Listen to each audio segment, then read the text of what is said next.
লাখ লাখ টকা খৰচ কৰি সোণাপুৰ কচুতলিত ধৰ্মীয় সংখ্যালঘুৰ এই মুছলমান মিয়া মানুহবিলাকক হিমন্ত বিশ্ব শৰ্মাই তাত দুখীয়া ঘৰ বনাই দিছিলে 1,70,000 টকা দুখীয়া ঘৰটোৰ গতিকে সেই টকাবিলাক কাৰ অসমৰ ৰাইজৰ হয়নে নহয় সোণাপুৰৰ এই হাইৱেৰ দুই পাৰে থকা 1 কিলোমিটাৰ ডিষ্টেঞ্চলৈকে তেওঁ আচলতে ট্ৰাইবেল বেল্ট এণ্ড ব্লক উঠাই দিব খুজিছে সেইবিলাকৰ ওপৰত আপোনালোকে কি ক'ব জানে নে নাজানে এইবিলাক কথা গতিকে কথাবিলাক বুজি পাওক 2010 চনৰ পৰা আমি আন্দোলন কৰি আছোঁ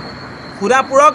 মানে সিটি এৰিয়ালৈ লৈ যোৱাৰ স্বাৰ্থত তেওঁলোকে গোপনে গোপনে যিবিলাক অভিসন্ধি কৰি আছে দুটা দশক হ'বলৈ হৈছে আমি আন্দোলন কৰি আছোঁ আমি জানো সেই কথা আপোনালোকে জানে নেকি যিবিলাকে ইয়াত ওপৰত যে টপকিছে যিবিলাকে এই মুছলমান মানুহবিলাকৰ হাতত ম্যাদী পট্টা তুলি দিলে যিবিলাক চাৰ্কল অফিচাৰ এই কাণ্ডটোত জড়িত যিবিলাক মণ্ডল আচলতে ম্যাদী পট্টা তেওঁলোকৰ হাতত তুলি দিয়াৰ ক্ষেত্ৰত জড়িত সেইবিলাক তদন্তৰ আওতাত আহিবনে নাই সেই বেছিক প্ৰশ্নটো মই উত্থাপন কৰিছিলোঁ আৰু মোক গালি পাৰিবলৈ আৰম্ভ কৰি দিলে আজি হাইকোৰ্টক আপোনালোকে গালি পাৰিবনে নাই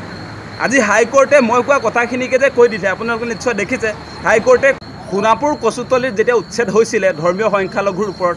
সেই অঞ্চলসমূহ চাবৰ কাৰণে মই গৈছিলোঁ আৰু মানুহক মই কৈছিলোঁ যে এই যিবিলাক ইতিমধ্যে উচ্ছেদ কৰা হৈছে ধৰ্মীয় সংখ্যালঘুৰ লোকসকলক যে হিমন্ত বিশ্ব শৰ্মা চৰকাৰে উচ্ছেদ কৰিলে সেই লোকসকলৰ হাতে হাতে ম্যাদী আছে বুলি কৈছিলোঁ আৰু মই এটা কথা কৈছিলোঁ যে এই যে ধৰ্মীয় সংখ্যালঘুৰ লোকসকলক ট্ৰাইবেল বেল্ট এণ্ড ব্লকত ম্যাদী পট্টা যে তুলি দিলে সেই মানুহবিলাকক আচলতে তদন্তৰ আওতালৈ আনিব লাগে বুলি মই কথাটো কৈছিলোঁ আৰু সেই মানুহবিলাকৰ হাতত যে ম্যাদী পট্টা আছে সেই ম্যাদী পট্টাসমূহ বৈধ নে অবৈধ সেই সম্পৰ্কে তদন্ত হ'ব লাগে বুলি মই কৈছিলোঁ সেই কথাটোতে আচলতে আপোনালোকে দেখিছে মোক গোৱাল গালি দিবলৈ আৰম্ভ কৰিলে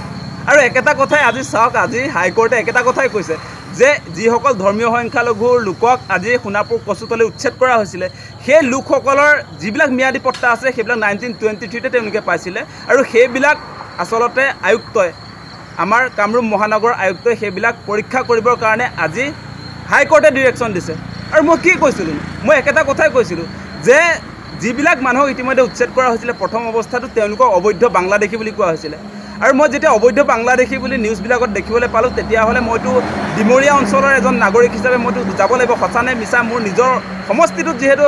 অবৈধ নাগৰিক সোমাইছে সেই বস্তুটো মই চাবলৈ যাব লাগিবনে নাই গতিকে মই কচুতলিত আচলতে অবৈধ নাগৰিক আছেনে নাই উচ্ছেদ হোৱা মানুহবিলাক আচলতে ট্ৰাইবেল বেল্ট এণ্ড ব্লকত কিয় থাকিব পাৰে সেই কথাটো জানিবৰ কাৰণেহে মই গৈছিলোঁ আচলতে মই ইয়াত মুছলমানৰ হৈ দালালি কৰিবলৈ যোৱা নাই আৰু মোক যিবিলাকে গোৱাল গালি দিবলৈ ইতিমধ্যে আৰম্ভ কৰিলে আজিৰ তাৰিখত মই এটা প্ৰত্যাহ্বান জনাম যে আজি হাইকোৰ্টে মই যিটো কথাই উত্থাপন কৰিছিলোঁ আপোনালোকে নিশ্চয় দেখিছে মই এটা কথাই কৈছিলোঁ যে যিবিলাক মানুহে আচলতে যিবিলাকে এই মুছলমান মানুহবিলাকৰ হাতত ম্যাদী পট্টা তুলি দিলে যিবিলাক চাৰ্কল অফিচাৰ এই কাণ্ডটোত জড়িত যিবিলাক মণ্ডল আচলতে ম্যাদী পট্টা তেওঁলোকৰ হাতত তুলি দিয়াৰ ক্ষেত্ৰত জড়িত সেইবিলাক তদন্তৰ আওতাত আহিবনে নাই সেই বেছিক প্ৰশ্নটো মই উত্থাপন কৰিছিলোঁ আৰু মোক গালি পাৰিবলৈ আৰম্ভ কৰি দিলে আজি হাইকোৰ্টক আপোনালোকে গালি পাৰিবনে নাই আজি হাইকোৰ্টে মই কোৱা কথাখিনিকে যে কৈ দিছে আপোনালোকে নিশ্চয় দেখিছে হাইকোৰ্টে কৈছে যে 1923তে যিবিলাক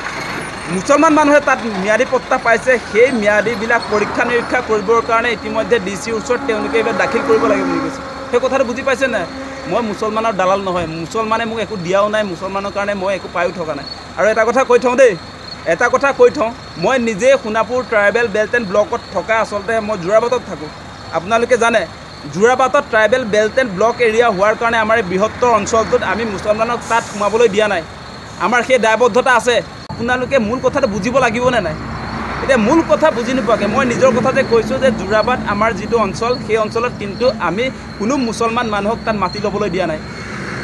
আৰু কচুতলিত দেখিলে ব্ৰিটিছৰ সময়তে তেওঁলোকে ম্যাদী পাইছে তাৰ সমান্তৰালভাৱে 1950ৰ পাছতো বহুত মানুহে তাত ম্যাদী লৈছে সেই ম্যাদী কৰা মানুহবিলাক তদন্তৰ আওতাত আহিব লাগে নাই সেই বেছিক প্ৰশ্নটোহে মই কৈছোঁ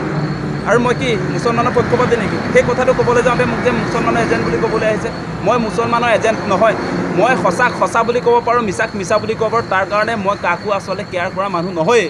আপোনালোকে যিমান গালি দিলেও যিমান গালি দিয়ে মোক ছেকুলাৰ পণ্ডিত বুলি কয় ছেকুলাৰ পণ্ডিতৰ কথা নাই মুঠতে এই যিটো কাৰ্যসূচী ইতিমধ্যে হিমন্ত বিশ্ব শৰ্মাই আৰম্ভ কৰিছে তাৰ বেকগ্ৰাউণ্ডটো চাব লাগিব মই ইতিমধ্যে কৈছোঁৱেই যে হিমন্ত বিশ্ব শৰ্মাই আজি 2-3 মাহৰ আগলৈকে সোণাপুৰ কচুতলিত তেওঁ কি দুখীয়া ঘৰ বনাই দি আছিলে কমপ্লিট হোৱাই নাই আপোনালোকে সেই কথাটো উপলব্ধি কৰক লাখ লাখ টকা খৰচ কৰি সোণাপুৰ কচুতলিত ধৰ্মীয় সংখ্যালঘুৰ এই মুছলমান মিয়া মানুহবিলাকক হিমন্ত বিশ্ব শৰ্মাই তাত দুখীয়া ঘৰ বনাই দিছিলে 1,70,000 টকা দুখীয়া ঘৰটোৰ